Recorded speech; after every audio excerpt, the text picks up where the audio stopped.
distinction very clearly, and it's one we should all retain. Every country filters and has to filter because we have to limit the contents to responsible contents. And in all countries we have filtering against child pornography, parental care, public decency, ordre public. But the difference is, and I make that very clear, the distinction between a democratic environment where uncontrolled filtering is not possible and every infringement on the freedom of the internet is subject to legal review in an open democratic system. Now, when government sponsorship is unlimited, without control, and even with penal sanctions for those who access controlled pages, then we not only have to intervene, but we have also to intervene in the industry involvement, because industry is aiding and abetting the repression and the human rights abuse. And that, I think, is a matter of public democratic hygiene. I know that this involvement in the cyber repression subject, and also the description of the means, the recommendation of the means to combat it, which you find in our paper, is risky, because writing an article on that and defending it, I'm critical at the same time of many governments, including those represented here in the summit, and of course of industry. But I think we have to do that. Now, in this demonstrating the case, I will probably refer to the paper very widely, but before that, let me say, I promise, a few words on myself. I have been since 1981 a member of the World Federation of Scientists, a grouping of more than 10,000 scientists around the world, mostly from the natural sciences, who came together for interdisciplinary treatment of the nuclear issues of the time that were particularly worrisome. We have dealt with nuclear strategy, with nuclear technology, with disarmament in all its phases, and the World Federation, during its annual conferences in Sicily, was the first and often the only major body where East and West could come together and discuss nuclear problems.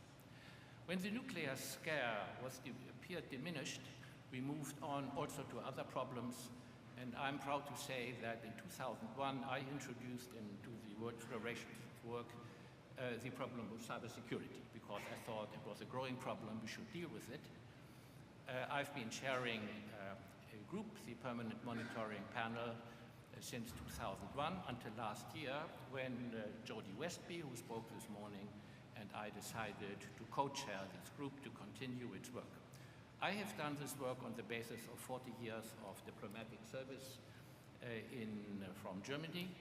I left that off in the very last days of 1991, which means to say that I'm an ambassador of historical proportion because I belong to the last millennium.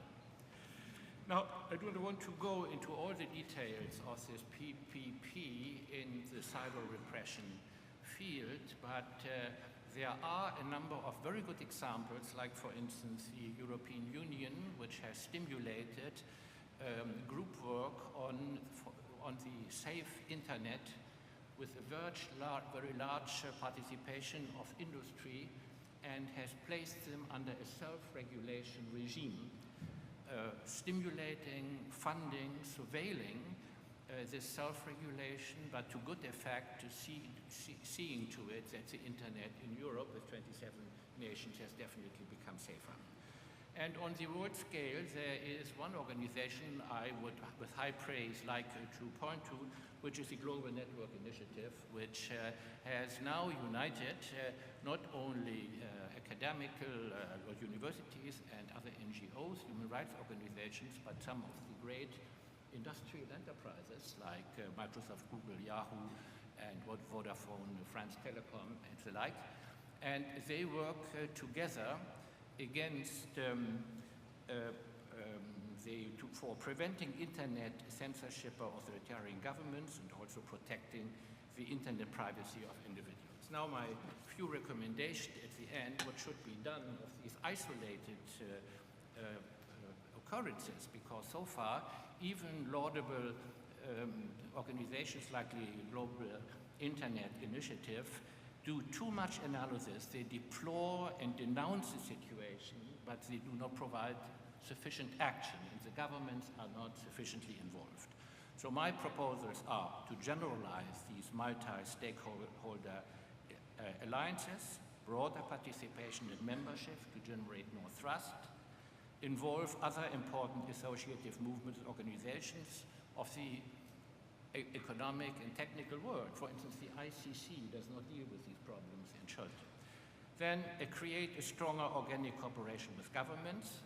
I can cite from a recent remarkable speech of Secretary Clinton that the US government is firmly committed to devoting the diplomatic, economic, and technological resources to advance internet freedom. And I think that is the way to follow.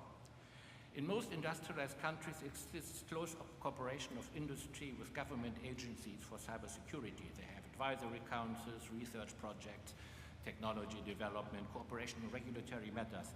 These contacts should also include, in the future, joint fight against cyber repression, including with hesitant companies. They should be persuaded to join the crowd. Then there should be a major public debate on internet freedom and its limits, which would contribute to set standards for what industry should do and what governments should do. We need joint mobilization campaigns. We need codes of conduct with a high degree of adherence and as stringent and binding as feasible, with punitive element is sanctions for non-compliance. And they should also concentrate on the exclusion of use of filter technologies and ITC services for political censorship. There should be more general use of human rights risk and impact assessment in this field of limitation of internet contents. There should be the joint promotion of development availability of anti-filter technologies and support for circumvention techniques. And there should be, and that is a difficult venture, export controls elaborated on a consensus understanding with industry in spite of the dual-use dilemma. Now I could go on to describe other paths which I think we should jointly tread: governments, the public sector, the private sector, the civil society, and international organizations. But you can best be referred to my paper. Thank you.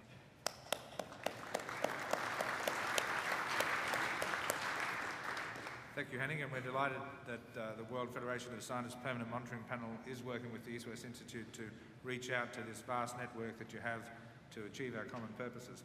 Could I turn now to Addison Fisher, and again, ladies and gentlemen, refer you to the biographical notes in our conference packs. Addison. Thank you, Greg.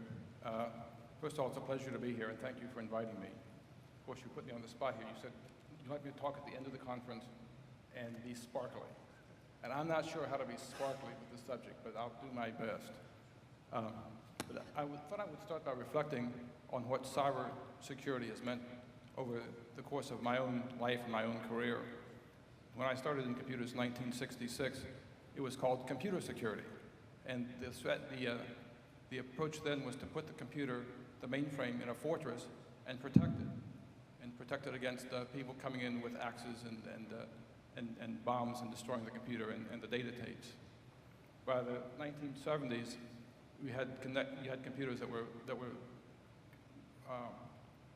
well connected through telephone lines to remote users, and the paradigm changed to sort of a multi-user protection against one user accessing or infiltrating or destroying another user's data. So we actually built secure systems, and I was involved in creating a one called Top Secret that actually is still being marketed before the IBM mainframe. And so we actually understood